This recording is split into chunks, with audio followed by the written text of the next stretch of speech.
Hi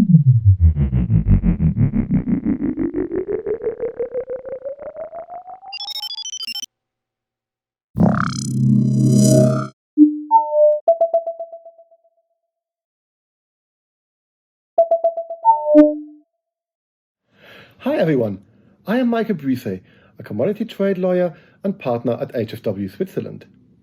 Recent months have seen hugely disruptive forces affect economies and trade flows. The COVID-19 crisis has coincided with a political and economic push to transition our economies into low-carbon societies. As a commodity trade lawyer, I am used to advising in rapidly changing environments, but this transformation is potentially the biggest I have seen in my lifetime. More and more governments are following through on renewable energy promises, and the pledges are ambitious. Just as the advent of coal and oil has reshaped our economies, clean energy will do the same. We are seeing huge behavioral changes affecting our energy systems. What does this mean for commodity trade flows?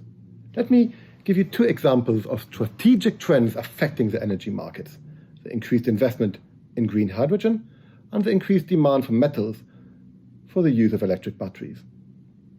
Green hydrogen has been identified as a key commodity in the transition away from carbon.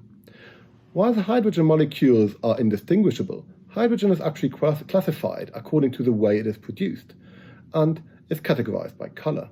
The cheapest forms of hydrogen are currently gray and brown, but fossil fuels are used to produce it, which cancels any environmental benefit of its end use.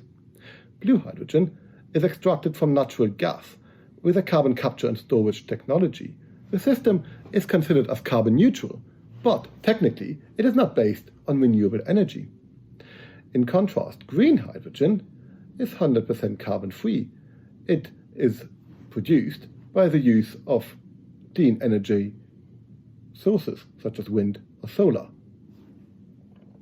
Green hydrogen can easily reach parts of energy systems which are difficult to electrify directly, such as heavy industry and cargo transport.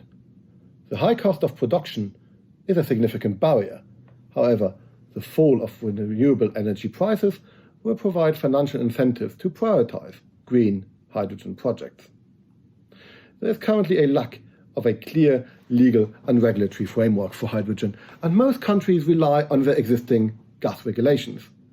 In this rapidly changing landscape, the legislative framework will rapidly have to catch up. The transition to clean energy will also require vast amounts of metals needed for batteries, solar panels, and wind turbines. This has had an impact on the demand and prices for some key commodities. The price of nickel has risen by 70% in the last year to $18,000 in recent days. Nickel is a major component of electric batteries. Copper recently traded above $10,000 per metric ton, and this has been a 90% increase from last year.